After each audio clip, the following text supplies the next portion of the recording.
Mahalo not. Dai wa pe mo mo tala.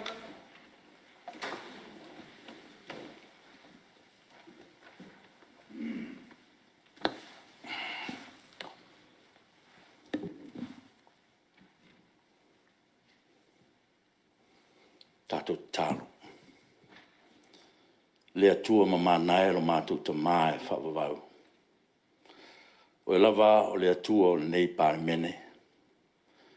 O lea tua fo o le nei tunu o lo whawai ia te oe me uma. Mātou iei nei tai a fo ta mae lo lofa ma lo wanga le lei. O e te manuia mai le soifua. Ma le ola o i mātou uma o tai o e whitwhiria. Ia ua lava upu whai ma le ngai luma ma le manuia o si o mātua tunu ule li e. Whaftai lau pule whaasoi fua. Lo maurunga pēr au ino le masina i le mamalu o le nei Palemene le li e. Whaftai fo i ta mai o manuia fo tapo inga si o mātua tunu.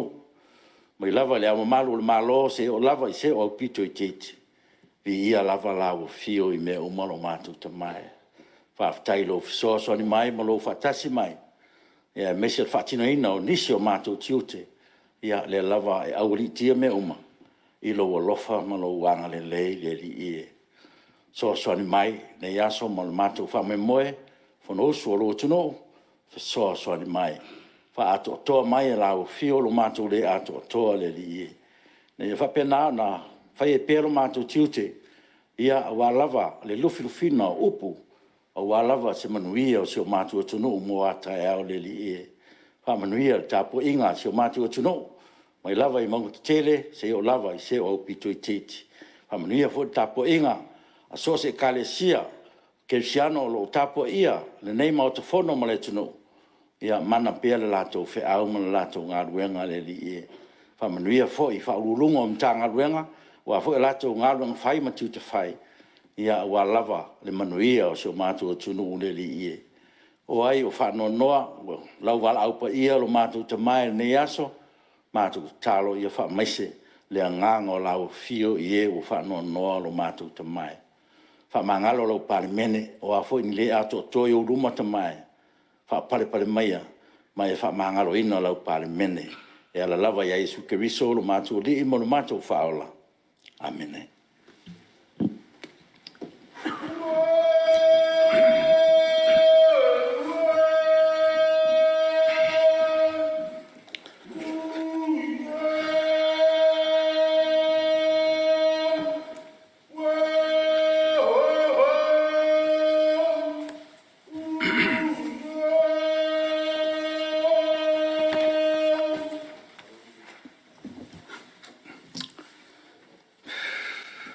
O te whasisi latu ua amataria nei tau manga al whono au whai tūla whono.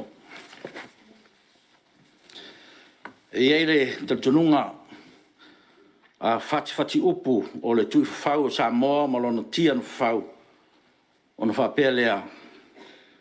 A whatau sisila i le atu sae o na whaifo lea o le siutau loa i ngā ngaifo. E matau le tapu loa. Le anga e whai o le popoe i le whanga o tapuia. E le so ona si fo i se o longa i le vau ali tia. O te whaete fi malie masula le lao fia suanga o le taipunef. Hengta i a tea ule malae mo le maota le nei. Ona o whatu lou lea whatalo whatu le nei tai au. Le fio o lau fionga te mai tai Palemia o tai tai o le malo. Lau fionga sui Palemia ma le sauwha inga min star o kapeneta. A fia fo e fionga i min star lango. Su tai tai o le tua ngai fa pea le sui tai tai. Ma le mamalu o sui sfono o le Palemene. E whatalo whatfo le sunga lo i sili ma lona au waa. Fa pea fionga i ofisile pulenga ma sui o mtanga renga o tatu mafuta i le nei tai au. Tapo inga Samoa.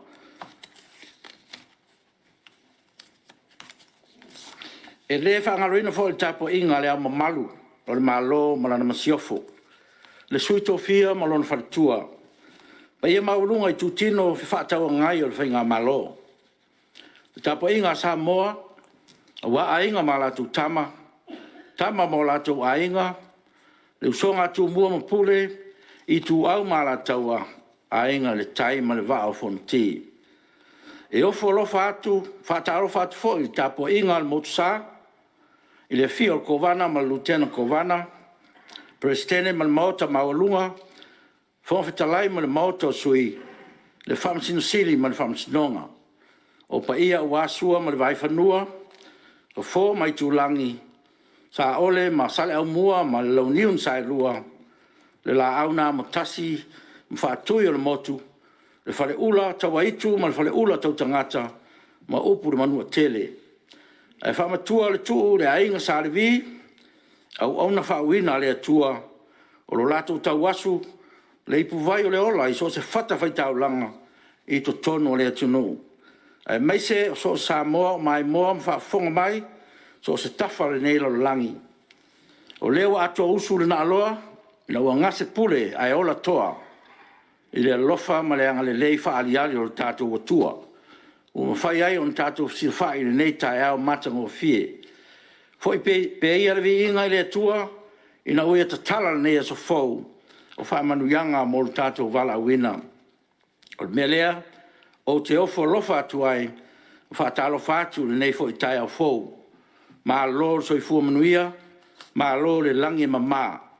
Le ar faivo le tato maota le nei tai au, ia sanga i ane ai o le tai, manuia tele le usunga fono le Palemene. Sa mo ma lau tapo inga, e manuia le ar faivo lau Palemene, o no lau tatalo ma lau tapo inga, tapo i maia ma le manuia.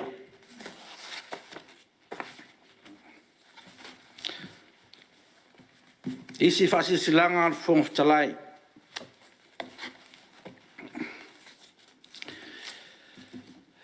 Bol silfia al Palemene, ua tau rima ina nei se fai tionga tustusia o le upulawa leo lo tonu o tato tulafon tu mau. E a fia ai se mata upu tau tulanga alo ia, ma mi o tau aloa, e pei o na ia, i tulafono tu mau, tasi fitu walu pui pui tasi. O lea fai tionga tustusia, e tawala mai tasi o suis fono le nei maota, e whaasanga inisi o suis fono le Palemene. Tu sai mai ingo tu la fon tu mau tasi waru o pui pui tasi. Ua mai a ona tu ina atu, e le e ana le nei mta upu i ata, po kopi o le nei fai tionga tustusia, i suis fono e whaasanga i ai. Mōre si le fia manino o le nei mta upu. I leusta ia wai ingo tu la fon tu mau tasi waru o pui pui lua. Ua ouli potina mai ai, ma whaelo ina atu mōre si le fia e maota. Ina ua mai a, o na urua i whaelo atu, e le e ana, le whaitionga tustusia, i suis fono o lo whaasanga i ai le nem ta upu. Tu sai tulanga alo ia o tō whinga, whaasui ma malu le maota. O le a lem whai ona o whaelo ina atu, i le nei tai au, ia suafa o sui fono, o a fia i le nem ta upu. Ona e ta tau ona whamalia ina, le tulafon tu mau tasi fitu walu pui pui lua. I le mai a ilo ina, ai lea e le whafonga fitalai, le winga o le whaitionga, pe wa fia ai tulanga alo ia, o le Palemene, i le mata upu tu ina mai. O lea, o te polo ina ai sui mamalu o lo whaasanga i aina nei whaitionga. Ina ia tu ina mai tali tustusia, i le whaitionga o tauri maina. Ia le siria le tu lai wha, i le afiafia la songa fua, lua o me, lua o lua, mo le ilo i longa ar fonga fitalai. O le aso lua, tolu o me, lua o lua, o le a whaasia sila alo ia i lumo le nei Palemene, le wha i unga ar fonga fitalai, pe ua fia ai tūlanga alo i o Palemene i le nei mta upu.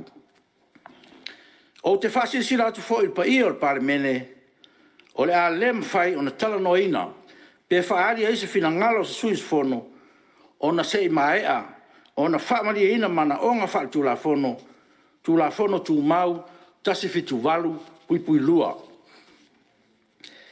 A whapewa i eise fisilingia o tūlanga alo ia, e tu sai o mta upu o tuina mai, e ao lava ona whamaria ina, ma whaatino mana onga wha tulafono, o tulafono tu mau o maota tasi walu tasi, whapea foi tulafono tu mau tasi fitu fitu. O le whasi silanga lea nganga whaaloalo, mo le silfia le maota.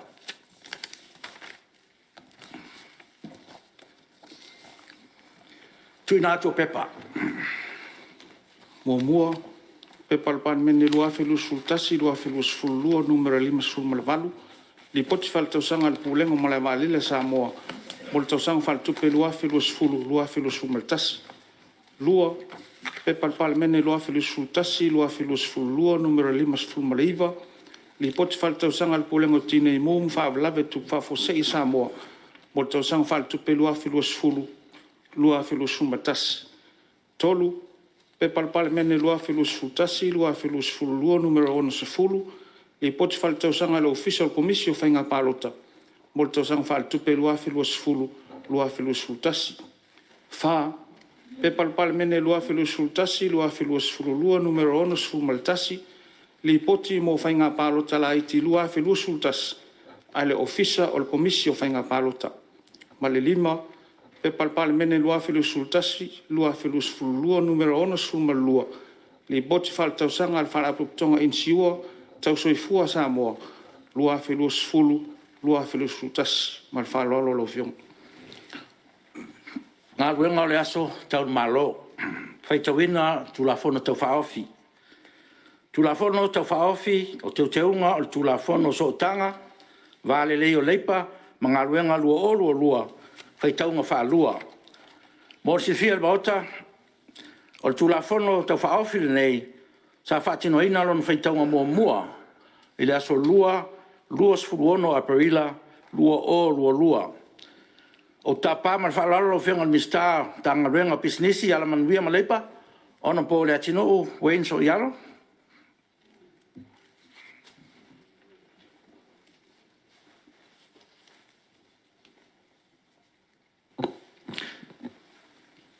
Ia, mua foi ona māturu whawhtai tele nei tai au, o mawole a manoa mātano fie, e whai foi ona mātu se tūlanga e winga e le tūla whono o tātia e le mauta whono. Ia, whatalo whatu foi lau whionga le whonwhtarai, ia, fia foi le whionga te mai tei pāmia, ai me se foi le sui pāmia ma le mamalu kāpeneta, ia whapena foi ia le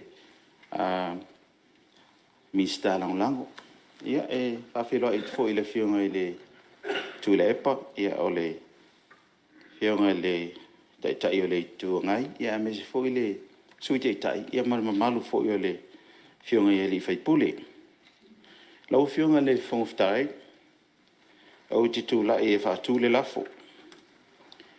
Na ia whaitau ina neiri tūla whono tau whaofi o teu teunga, o tūla whono so tanga vale lei, o leipa mga luenga lua fe lua sfuma le lua, i lona whaitaunga wha lua. Au whongo talai ma o te fia tautala wha maamlama fo iai. Aluaina le whionga le minsta o whatoanga ma whainga whaiva. Ia, lau whionga le minsta, o lau saunoanga wha maamlama. Ia, whaftaila wa mo le awanoa. O le neitula whono tau whaofi.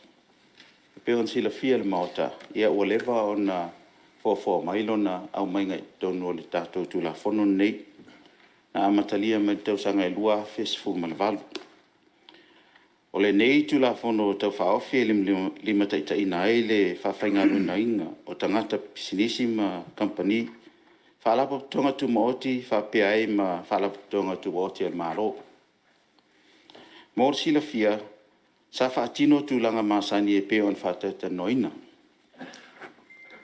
O e ana ngā luenga i pisinisi, company, whalaputonga, ma whalaputonga tu maoti al malo, whapea i manisi o mutanga luenga al malo, sa mo mia, fo iso lātou sao i vaenga uma e peo na iei te unga tūla whono. E tolu ni vaenga te tele, na mafuai te unga. E pei ona whaamau ni e tūla whono te unga o tūla whono so tanga vale lei o leipa ma ngā luenga lua afe lua sfuma le lua. Vaenga mua, na ia whaasao, ma whaamatala i le awala whaingo fie, winga upu, tā ua o tula fono. Ia launga ta sia e le sira fie tangata e ona ngā luenga, ma tangata whai ngā luenga i mata upu.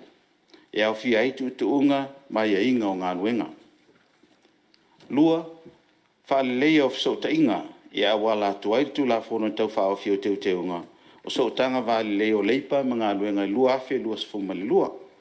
Ma isi tula fono, e pe o tula fono so ngā tula fono lua afe sfuma le tolu, ma tula fono waa ta si iwa valu. Tolu, tau sia pea le vāf so tai, le lei o tula fono tau wha ofi, o te unga o so tanga waalelei o leipa, ma ngā ruenga lua afe lua sfuma le lua, ma whea ngainga an wharapatonga whaavāor mālo o leipa po le ILO. O maea o na sainia ma whaamaonia e mālo, ma le Palemene o Samoa. O nisi o vaenga tāua o lo whaamaonia, e te tula fono tau whaofi o te unga o tula fono o so tanga wale o leipa ma ngā ruenga lua afe lua sfuma le lua. E au fia ai, le whale leo o sio manga whainga ruenga, whaamalosi o puipuinga o tangata whainga ruenga, e au fia ai puipuinga mai la afia i winga whaso e sā, whainga a inga, ma le tau whaamatau i te tono whainga ruenga. O le harassment, including sexual harassment in the workplace.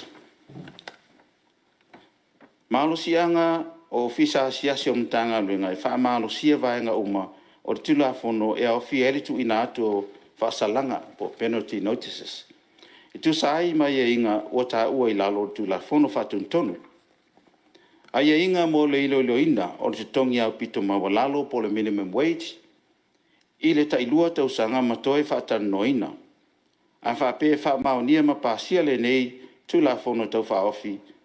O le isi la sanga o tā penaina o se whainga whaavai mo le ilo ilonga o te tongi au pito mau lalo i le tailua tau sanga ma whaatino le fuafuanga. To e fitu na inga o tau sanga au pito mawalalo po le minimum age o le whawhainga luenga ino whanau ne e whaamua o whataua le awa iatu i whanau ia o onga a wāse le umana i manuia.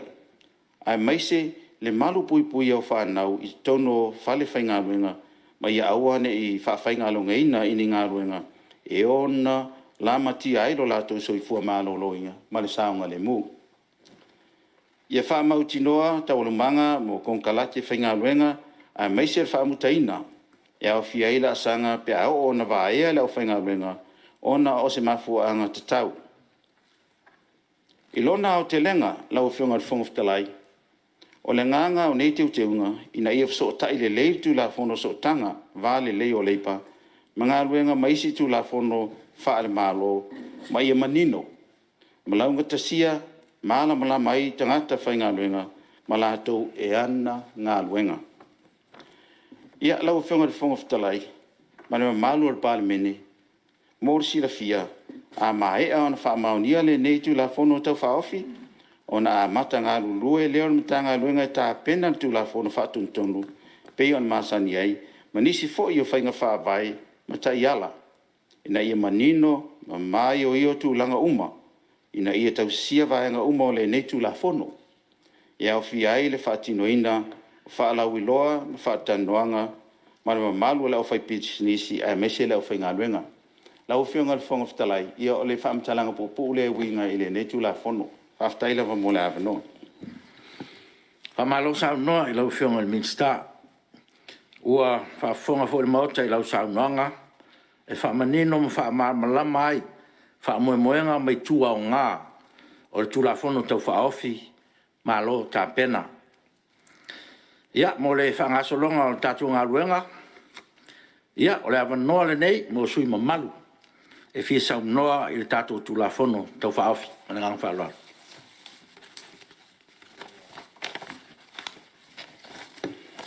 Ia, lau whiunga le, te teiri tua ngai ia o tūlanga masani o tātou maota ia o lau whiunga o nai tū e wha moe fo ia e whae wina saunuanga nai tū e a leo mai tau atu leo e tūlei mai o lono winga ia o lono winga na o lau whiunga le la whai masui o nai tū.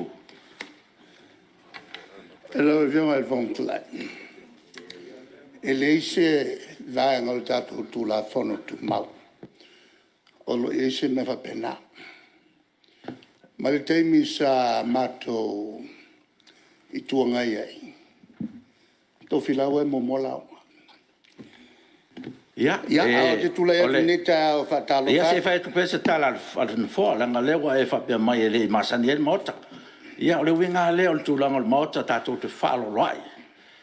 E manatu tele le pa ia le mota. Ia, me se a o lau whionga te tai le tuangai. Ia, man whaso longa le tātou ngā ruenga. Po a lava tātou tūlafono, ia e whamoe moe le tātou wāwhero rai. Ia, ma le vai atu fo fo. Ina ia ma malu le tātou usunga fono. Ia wale to nana nea nisi o nai tu pe ai sa no mo nei ia a wale le sa no lo fiong ta tai le tuanga Malo le tulanga na sui ia. Ale uta fo il potol stala. O te tula ia tu ta ole nei mo lava na o fatulo ma faftai tu foi. Famalo e lo fiona il Fonotaga. E le tataina il tato Fonotaga. Mai se le tato taulanga. Si tia le tato mtoi sili de langi, le nei tau fōe. Tal si ai ngā luenga le nei aswa, mai se e a whato whala inga fōe, sunu malu le tato Mautanei. O te whatalo whatu fōi le whionga i le tamaitai Palemene ma le kapineta. Whapea fōi le mamalu o sui o le naitu o le tātou Malta. Ia whapea fōi si a mātou vaenga longa ia le tātou malo. Ia te nane le tāpua inga mamalu, tātou a mamalu. Al malo va per sui tofia e va per foi le lo tato tunu. Io na tulanga fa lupe wa ainga malatu tama va per foi fa lupolu tofia tulato ainga. Ia e mai se le usonga tu mon puleo no se la fai. Ia mal malu foi il tapo ingai. Mal fa no nga manua. Au nā lea tua o tāpo i o tātou whaiva. Au te tulai atu malanga whaaloalo o lau whionga le Fonotaga. Whaise sao. Ale suile nei o le pā. E le tula whono au tū. Toi te teunga tula whono au tū o tangata whainga ruenga. Leo te matawina sa e fo I te uteunga. Sa whai ili tulafono ne luafe suma le tolu. E le nofo inga te luai e le Palemene e le kapineta e petai e le mwhai o na maua se avano o na tūlanga vivesi fo I sa iai. Ia leo matawatu leo a toi te uteu atoa fo. Ia malo atangi ai tūlanga taua. E taua le tulafono. Ona ele leile nganga. O le nganga le puipuia leo o tātou tangata whainga ruenga. Ia la tua ia te tau. Ia saunga le mū. Ia e maise fōi ia tāle whaingai. Le tau ia lo tui nātu e tūsa. E tūsa mara la tau tua. E le ngata la leo whainga ruenga le malo. Ai whapea fōi ma leo whainga ruenga I la tau lo ngafa. Ma le atina e lau tele, a le atunu.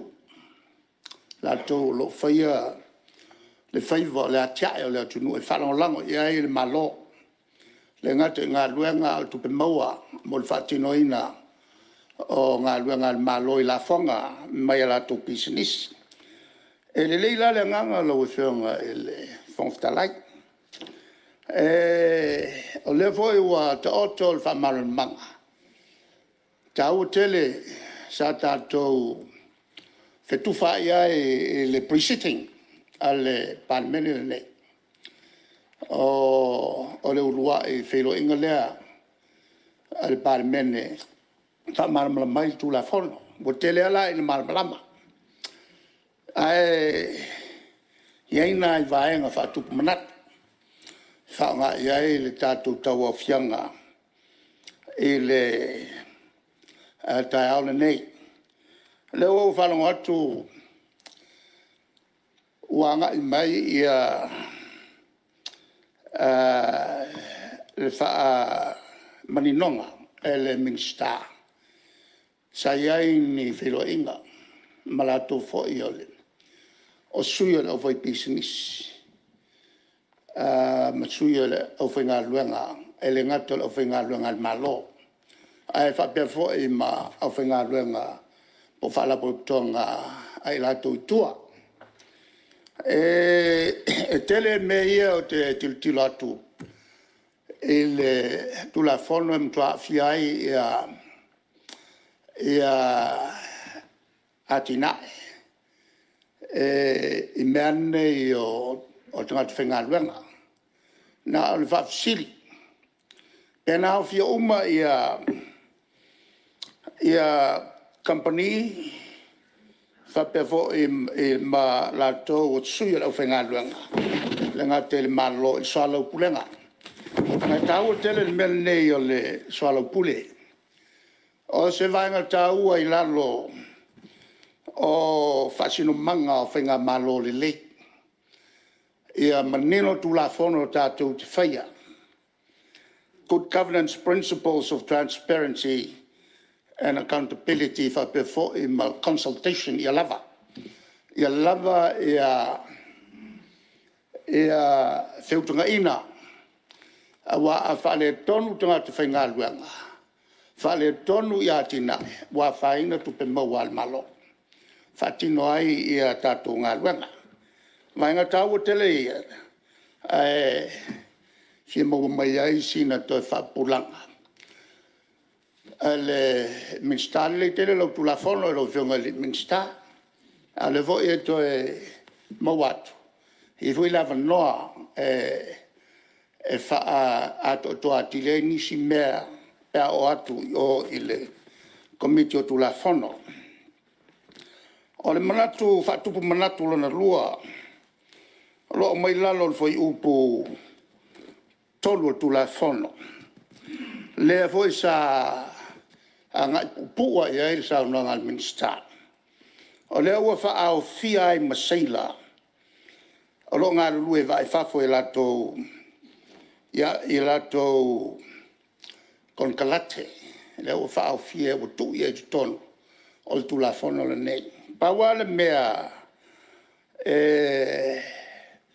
whatupu popole.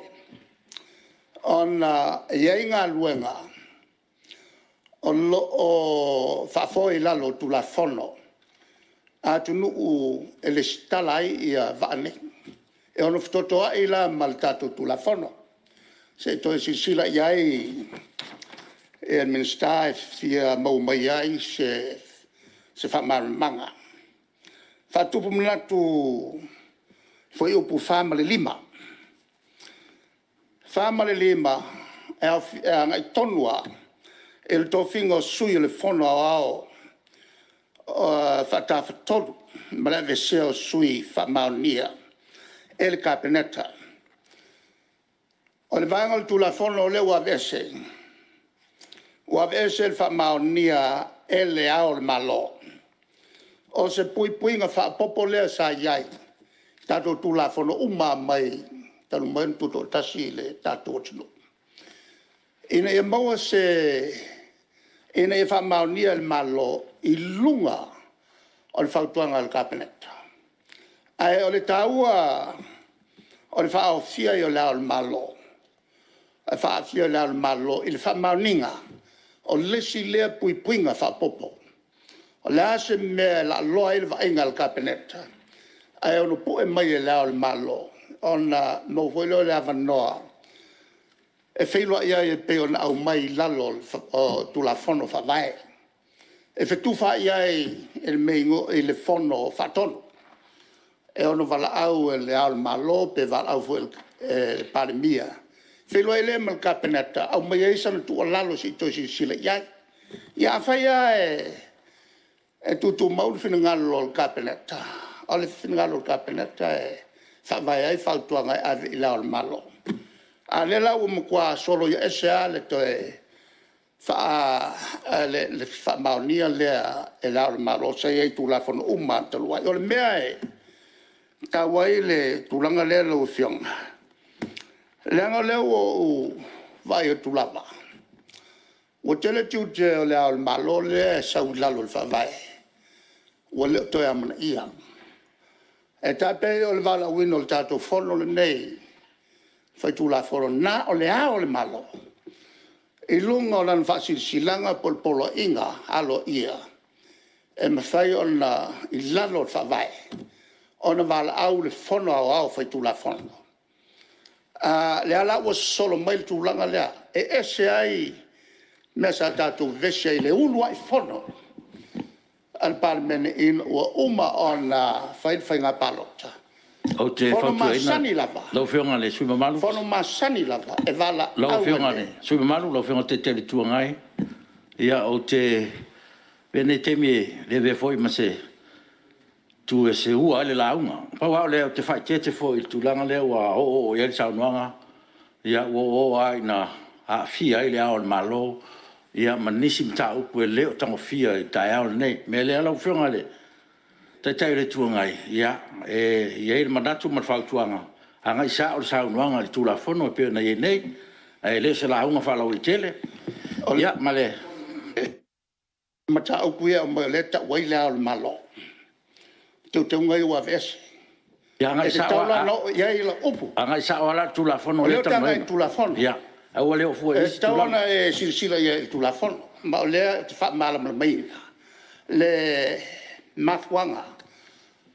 O le polenga lea. E langa o fo ia tatou fasala launga o tatou SOE. Ia, se fai mesina au malolonga se O le tula mai. pola inga fo ia lea o le malo. Fai mai sa Fai malolonga. me ia leo le te whaia. Fai mai sa malolonga se tula mai le. Sui o, minsta o. Tala lava ma le ava ma le whaaloa lo fo i nei tae o fau. Lo fatu i lau fionga le fonga le fono. Tau sia lava le malu ma le maualunga le 994 whatontonu ina. E mai tau atu le sui pe uanga i me whatonu lau fionga le fonga fitalai. E le lei le mato whalongo. Tu lepa, fai malua o whaiva o le tau whatoa al tae ao. O lea tala no atu. O le sa mai Tala se mai mai le. O sa mai le se vai ale saunuanga ala mai lalo ala se fa uma fa ula ve o na tu fu do la no E lie lo fina ngalo. tau no mai lo fionga E minsa toa atu ina le mota. A mana ia le saunoanga ma le whatonunga al fonga fitalai. Ta tau e whaalongo mai i. A mato mai tau atu pēla wa e mai whatonu fonga fitalai. He le matanga o fia le mena nā fonga O lea wa umala o ya la vaenga leo fatu manat. ya se fa tu asa tala no fo la fionga te tele tu ngai ya me ane o te apa tu ai lava ya o to le o mat tu o Palemene wa a o foi na fa sanga tonu no fo ya ona le fa pe foi le se si tu langa wa le se fa lo atu me le ya e le nganga pe on fa tu atu no fo ya tato tala noa le tu la fono pe o ye nei le fo manino le lau saunoanga i se vaenga o le tu la fono le tato tala noina pe a fai wa fi ai le saini le al malo a o nisi tu langa fa la o tele wa fi tu e mal Palemene o le mena le no apa tuai ya tau di lifa mai lau saunoanga i le tu la fono I le vaenga lea. ya se tu la mai Ia, alo fenga Palemene se o sai ber sui se tu le mai fenga Palemene Ia, le I se atu le taitai o le I tuanga I le mta upu le pe o tau whalauto a e malina fua. O le tatu fono le whainei. O le fono lo whaasolo. I le tolonga mai. O le wala awina aloa ia o fono le Palemene. E le whape o se fono fau. Le si la fia na tolo le tatu Fonotaga ona o le babau. E o mea ia whamarama lau fio. E foi le polenga e. I te iwa atangia mai se saunoanga le taitai o le ituanga. Tatou le amana ia le au le maro. A ia manino le tūlanga lena. I le tatou fono le whaasonei. ia salo le o manino lau fionga le te te le tuanga le o sauno manino le fionga le Palemia o me lava le no fai atu ia fai te pea le tatou so ona sau noa I mea o tuanai E le o angai fo I se fuafanga o tātou fono nei pia nsau nol Palemene. O le whasolonga o tātou fono masani pia na tua mai ia mati. Ia o le nganga na ai whaua mani sau noanga manga I tonu tātou tula fono. E lau whianga o le whai upu sulmalelua, sulmalelua. Ia o le sifo lea so swani lau whianga te te tua ngai. E le io o te me au ili e tula fono. Lea nga ia tu wha manino vaenga i o O whaisi o lewa le maota e tere o sila fia le tulanga Lau ne. whianga vong talai. Aua lea ili lia tātou tula fono. O tanga tātou tangata whengaluanga. A le si lea vaenga. A le sau tonu I. A lea nga iai ia manatu. A lea o lea ka waku la ia whai upu. A langa o ka ua whai upu. Ina ia malamalama ia le tātou mauta. O te whia malamalama I le suinga lea ua iai le lesi teu te unga lea. Suinga o le upu whengaluenga. I le upu le au whengaluenga. I le upu au whengaluenga. E me whai au na se I toia ngai iai. Mai se whamtalanga. Mas whamaninonga mai le minsta. Tā ua le tu lea. O le matou tilo le tula fono. Ma avatuai manatu e ono so sani fo I le lau I luina. E le tātou komiti. O le manatu whatupu manatu. I le tulanga lea o le whatulangana o tongi. Iei le vaenga lea ta uai. Ia le whatulangana o tongi. Te tau on equal value whapeltania. Mana ngā luenga lo whai pa whai po le alawa e so tangata. A mai se te mai tai, mati nā. A whawai lunga o equal value. Lona winga whawai lunga I peisi lunga o value judgment. O value judgment o mea kau make. Wala no ta ua le tulanga lea. O le iai ia le tātou komiti whapitoa e whatulanga ia te tongi. E whawai lunga o whatulanga no ngā luenga. O le ala iai le tulanga whapena le whatulanga no te tongi. Al foi upu lea, al mata upu lea e anga mai whawai lunga le value judgment. Ia si o polenga nā se I tali mai le minsta whamamlama. Ia tātou salary tribunal mō le malo lea. Whatulanga ia te tongi. E au fia I mo stepu e la ai lunga le tangata whenga luenga. Ia, ma e whawai lunga li poti tustusia o le lei whaatino le lato ngā luenga. E le tausanga. E iai le laenga leo livi, lea e la ngai. O mene o livi, lea e ua atangia mai le tauteunga. Ua tau fiai livi o tangata ngā rurue whawai taimi part-timers. O ofisa, le mafuli I whanau, o loa o onga mo whailonga mangaru rue pēa. O se whato sina lea, e una iai la to lo ngā rue. To e whasanga e whailau sau whailonga. E maisia so ne u whaonga le internet. E whalilia tili ai le malama lama o ila to le au whingaruanga. Lea la il tu la fono tuai, sa moa lava la to vivi. Se to tilo nea iai, ile tulanga lea, o le whautuanga. A whaia al whinangalo lea. Ia ele so matu leo.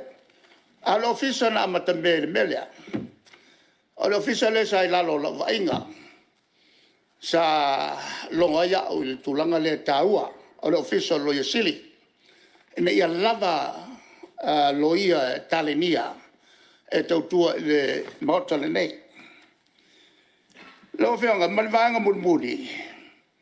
O le tū lea ua solo ia le tū la fono whatun ton. O te whawhasiri. O le Ale me ua solo ia il tulafono. Tulafono ia regulation por tulafono.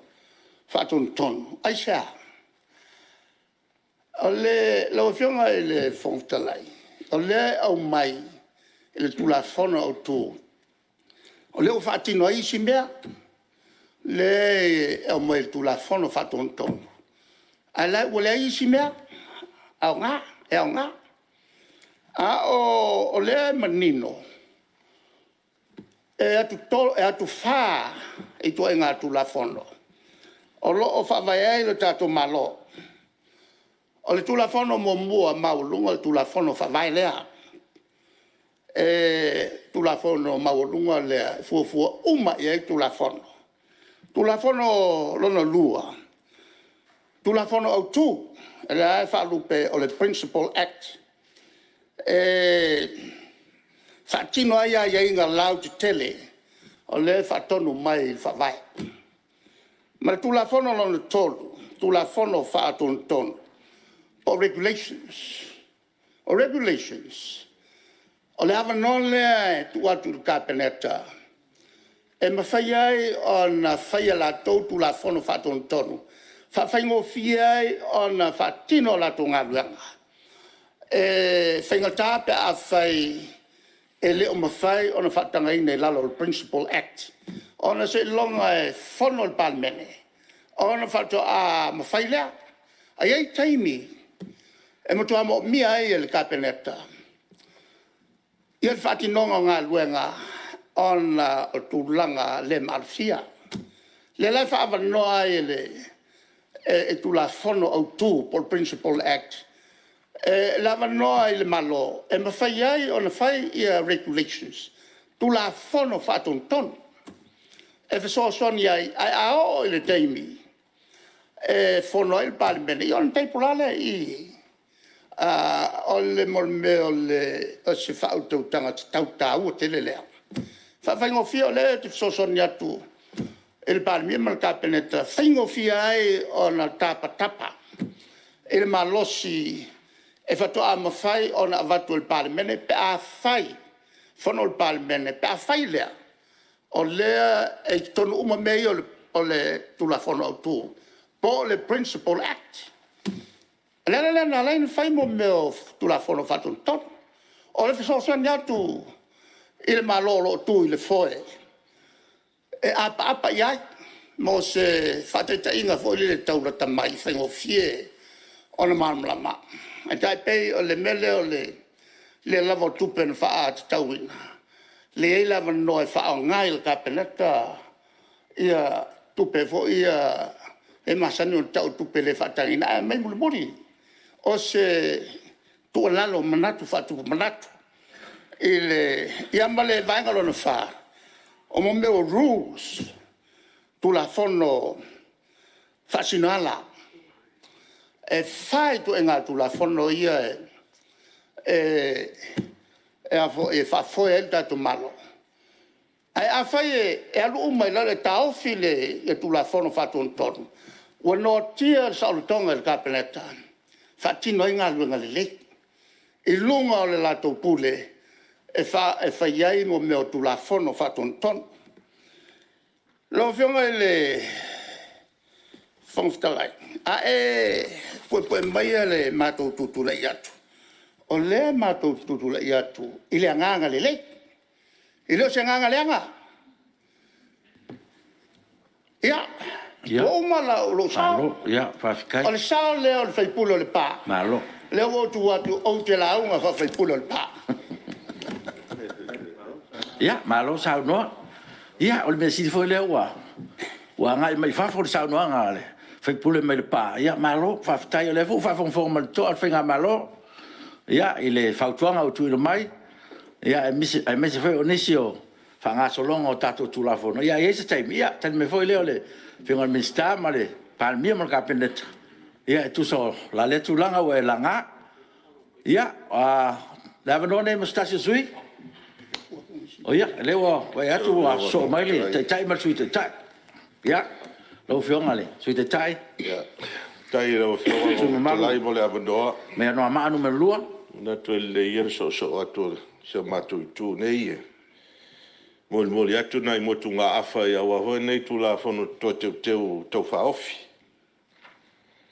Ia e mua lava ona whatalo whātu I lau whionga ia whapewhoire. Whionga le tamaitai Palemene mane. Sui Palemene ia a inga kāpeneta ma lai tū o malu. Ia e whapewhoire nei tū o maota. Olo angaia le tātou malo. Ia o lea ua natu te ailangi fitu taimutangi nei tai au. Whawhitai ua tātou ei whaitasi ma lau whionga I taulanga peo na molia. Mai awana e pai ia. Pa ia le atunu e. A fua mai le. Whale ni usase ia pa ia le whaitapa au. Mana tu lea le whaitalolo pa ia o sāma whaingai. Lea le te o eise leo le. Le nei usunga whono. A le tu la whono tau whaofi peo na whaita oto mai le lau a whono. Ia e manatu e. A mata atu sa mātou motu ngā awha e whapea e. Le whainga tāo le tūlanga o le lalo langi maso I fuanga o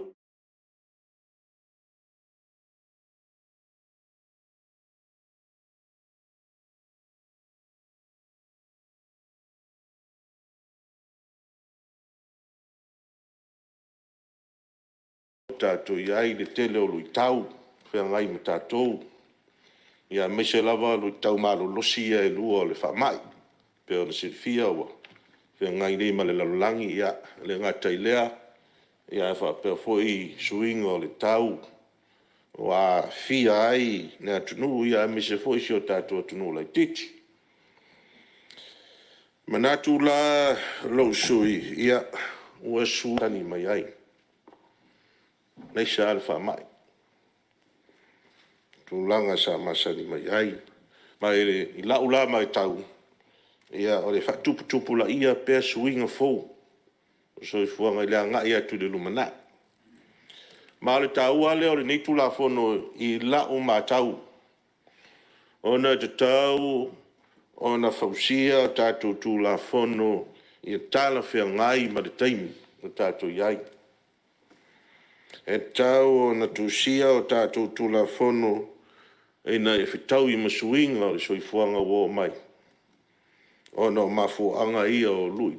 Mālo losi ua whengai ma le lalalangi maa fia tere aise o tātou hoi to mai atu no. Whafta e ilo whionga al mista. E nei tūla whono tau whaofi pe ona. Lau li liwina nei e tātou maota. Tele vaenga taua mo le whaamanino ina. O le so tanga vale lei o tangata whainga ruenga. Ma lātou whale whainga ruenga po lātou lo ngā rurue. Ia wase taui. A wase lumanai manuia o ainga ma whanau. Ma se tasi o sui ngā fau a matauina e lo sui. O na o le whaamai. O le tūlanga lea o le whaatino mai o ngā luenga I whale, maota malawa. Ia mese lava mo me o ngā luenga wha ofisa ia e wha o gaina I le computer ma le interneti. Ia o telefoni ma isi so ta inga wha teknolosi wha neo na pō. Tūlanga lea ua tele o nā wha o ngā ina I atunu I whafo. Ia atunu o lewa o na salalau le wha mai I le community. Ia e peila o si o tātou atunu ia le lewa na salalau le whamai tono community. A leo wa mata wina o na leo te iloa e aina I tangata o lo o ngā rurua mai o lātou maoto malau e taimine e le to tele, to I titi. Ia msalo o na o lea lava e le I o se tūlanga fōle le mtua I a fia tele tātou atunu. Ma wha to tele ina I tangata a fia le whamai. A le tūlanga lea pe o ma a whea I se tala le deitai au. O na matauina leo I se vaenga whapitoa tūla whono tau whaofi. Mo ia fōi tū a inga tūlanga wa tūlai mai. Nei vai tau o na whamai. O le ngā lulu e mai lei ma otu malawa e whaonga ai teknolosi whanea na pō. Tono o le lo au fia ai tūlanga lau te tele, me whaupunga lau te tele o tūla whono. A le tūlanga ia whapitoa i la tau nei, ia o lo matauina i lo tāwhi. E le o a fia i tono o tātou tūla whono se me tā upu. Whatupu manatu, si sila e le komiti le taimi e whase e tuai le tātou tūla whono tau whaawhi. Mō na ilo ina e le komiti i Palemene. E a wai e le tango fia tongi o tūlanga wha interneti, ma telefoni, ma tūlanga wha pena, ma wha ino computer. E ngā rurue mai whale, ma se lava i tūlanga ngā ruenga. E wha ngā le more ngā ruenga fo i le tau mo service. E le au fia i ngā ruenga te tele, whau whale, whau sia ino whale, ma tūlanga le wha ngā ino masini te tele. E pei e wha pena se manatu. I le taimi nei, o nei tā ua fo i le pui o la toa i a te tā ua wa, ia o au whainga wha pena, ia o ele to im whai ona wha tino i whainga o whai e tātou whainga ruenga, usu tai au saini ra api, ma ngā wala fiafi saini ra api, ia tūlanga wha pena, e le me whai ona to i wha tino panga rua mai, i le maota po ne lawa fo i ole, o lo no whai, o na winga, o ia tau taua ia, manatu, e tau nisi sila ia ile, e tātou komiti, wha Palemene. O le a whea i sau noanga la fionga taitai le tua ngai, e tu langa lea o le tofe ino sui au wai, i le fono au, wha tawhitolu. Ia e le toi tele se upu, i le nātu langa o le ua maea o na sau noa, i ai le fionga taitai le tua ngai, le sui mai le pā. Ai e pei o upu ia lau matauina o sui a tu la fono, ua tatia ese upu ia tō fia e le ao le malo i lunga le whautuanga al kapeneta. A ua mai upu ia ua nominate. Po whilwhilia e mo meo whala potutonga, ai whamao nia le kapeneta. Ia se sisi rande le tātou komiti, e te me lau liuina ai le tūla fono lea, ia marea vaenga le tūla fono, o na pei o tūlanga alo ia, whai mai tusi tō whinga la o le malo, i o na alo ia ila i o tō whinga whapenei. O tā ua tūlanga lea lana utoi o atu i ai se taimi, i lesi vaenga le tūla fono, ngā luenga whawai taimi, whawhitai. O leo matauina ua mai la ro tātou tūla fono se te un fau. Mo le fausia ino ta ia le whawai, ai ia tutuunga, mo le whiriwhilia o tangata mo ngā luenga whawai taimi. I lalo o se whengai ngā whawao malo. Ia, tasi le tūlanga tā ua, e whawhitai lau whionga le minsta o leo wa mai tonu le vaenga lea, e a mai ei lalo le whaamaru malunga o tūla whono. Sila ia i le matanga luenga, ia whapewhoi lau whionga le minsta ma le kapeneta. Ta tonu o le tūla whono o le whengai ngā whawao malo le mafu aile nei te unga. O le whengai ngā hoi le ta ua Pisa Plus. Le ua lewa na whatanua mai. Ia maua mai a foi o na sainia. I le wā malo Australia, New Zealand, misi atu no le Pacific. Kau fia ai ma tātou i Samoa nei. Le o lo mafu ai o whai o na whatino ia le pokalame lea o tangata ngā rurua whawaitaini atu no i whafo. Mai o lo matauina e la matanga mai mare fofoina o le pokalame pe e mai e malo New Zealand ma Australia le pufo le unskilled labor e pe o la to foi le ni mtata fa pitoa ia ai mo la lava no i nga luenga fa pe e nga lulu e fafu ia wa fo se manuia ai nga ma fanau ia me foi e kalesia ma la to foi fofoanga wa e ni sio e kalesia lo aveia la to sui i pokalame fa pe nei e lua lava nga e te matauina la lo pokalame lea e pe e mo company New Zealand ma Australia o e lava la to agent Samoa nei po la to paanga ia po so upu yo la to la le fiutanai ia fa ma popo ala i nei salo le pokalame por vanga la le o tūlai mai stūlanga le lei, ma o lau sira fia fo e le tunu mal maut. Po kalame lea mai tua la fio anga putasi. Whaurulu le fio ngā tangaloa, tua tangaloa sefo. Ma se po kalame lei mai, o le ese ngā mea ia tau whai atu istal. O po kalame ia lo whaafoe mai e fio anga mai tū malo. E ese le pū lea le lei o tangata whai ngā runga i ngā lui wafu. A e la lisi vaanga isi company e le inia lato agent Samoa. E pēla o lato le whaase e mai lalo in tanga luenga. Ia e manatu alofa fo i toi titi lau whai ngā runga. A lato la le whaasalo ine awa noa nei. Ia e so sesi la vai awa noa e. E anga vae a palai e. E o ina pe ia la fia to e le tele o isi fo i au whaale tonu ia e tau mātau atu runga o Facebook mau penga. Ia alo o sawa ina isi talai mo meo ia mio le pule foi fatino nisi fafo ia pe o tulanga la ia I lo ula tai tonunga e faftai e mai la lo fa malmolunga tu la fono mantanga lunga ai e fa malo si au pe ia mo pokalame ia fioanga mai tu malo agency e tua wala to ia lo mo wai ia le tulanga to isi le fia le ia tangata ia ave la e mafuta tono no mai fioanga mafuta le mal malama le tangata nei e o fo I fai fe au lo fa ia la tu se mori mawai le a mio le lei o tangata nei tau al tau pu nei ona e o mata wina fa tupula ia o tatu tupe fo ile fa mboli mai fa fo ai wala mai la I te tulanga ia o ngā wenga nei o remittance ia o mo mai tatu tuno fe so ani tele tatu tomau ainga ia e manuia ia nei ainga ia lo ngā lulu ai la tu wala mo fa na nei po kalame lo la taofi ile tau na fa mutaina po kalame le terminei ele tau na fa tata no se au ala fa au ai pea e se tu nanga fai fofua ai fa le lea tini va enga lo tu lai mai ngai fa fitauli wa le wo mata wat ele pese fa linga mai le malo Australia ele to umi po kalame nei ana fa mutaina lo lea o le wa ele se po kalame fo le wo vai atu le pe wa mai luma ta o Pacific Engagement Visa al po kalame fo le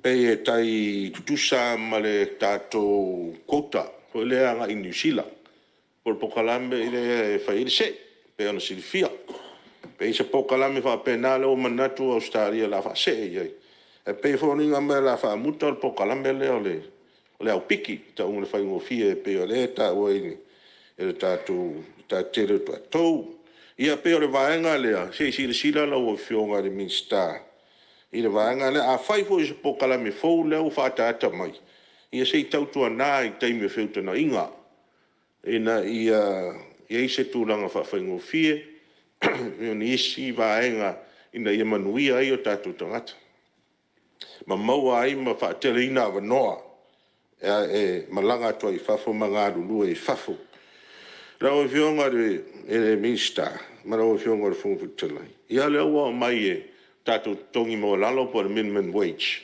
ia la fai ma to ilo tai do tau sanga ia fa ftai e stula le foi le a foi fai to tilo ai to ilo le minimum wage po tale fe ngai mai na taimi le taimi ia wa fai fu ia tu langa o tongi mo lalo e fua ile company fo ia malato fo ile private sector male senga la fai pisinisi ia nei mo lunga tele fo ile nga fatia la to ia le mo lunga tele tongi ia mo lalo fo ia le tala fia ngai fo male nga wenga la fa tino tangata fa nga wenga ia si la le ia lo fionga ile tulanga le ona tasi le mafu anga fa le tonu ai pisinisi sia tonu ta si le mafuanga fa le tonu I fa le ale tuila na minimum wage America wa fi ai e tau na fa pena se manatu e fa tupu manatu a le va enga le ile minimum wage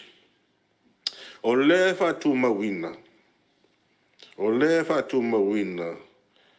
fa linga le minimum wage e fa sala wina polo inga sainia le malo iluna le fautuanga al kapeneta le ala e ta ofi I le vaenga le al polo inga la al malo e whaasala lau en minimum wage.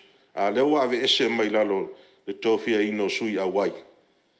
I tonu le tripartite forum. Pe lea no ta ua. Se si sila na lea o wai atu. A se i se taimia mai se sau noang wha ma lama lau fionga. Pala me o ese aila. O ave ese mai o. A lea atu mau i. E le saini ma le polo inga lea o le malo. Pe o le waenga na matau ina lo sui. Olo yesi na fite na inga I le valea. Ia ele leia, la wafa utuanga malo manatu ne sui. Ele leia tu pe ia ia. Sto ina la o malo I sengi tatu polo inga matu sto finga. O ngā ruenga e whai a sa.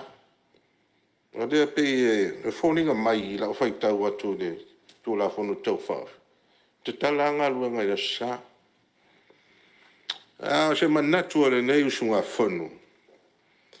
I lo ta fi le le fa mai o io to ina nga luenga e fa tanga ya sama nga luenga e le fai on fatino ya sa ona e ia nga luenga e le fenta ne ta fia e ta on fatino la sa fa te ta inga o le so fo maloloina ta tu fa mai e ta wan fa nga luenga la fo mai ma ta tu to so fo ia fo mai si masalo pole tise ma va lo swa vai ia te lo isi ngā luenga.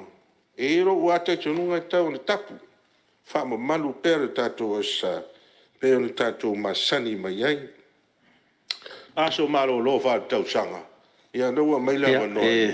Tapu ai o veo tatou tonu o taimi o tatou malo longa masani. O le tai au mo Australia. O lea o te vailu pe ina hai sa longa suwa. Malo la maula noa. Toi wha awa wai lau sa longa pe tatou te liu mai le malo longa. Le manatu no fo to tele tatu maota o fe ngai mala na pongi pe tai o le ale no tia ese sus fono mo le tatu tam ftanga o tai au mai ata pena o ta pena le tatu official tam ftanga o le uli e te tala ine an pongi mo to tele Palemene pe atatu tol po le tu la sfuma le lua le uli le fa si la tuai la fa ta ese tau manga fono au fa tu la fono mo la malo longa masani le tai au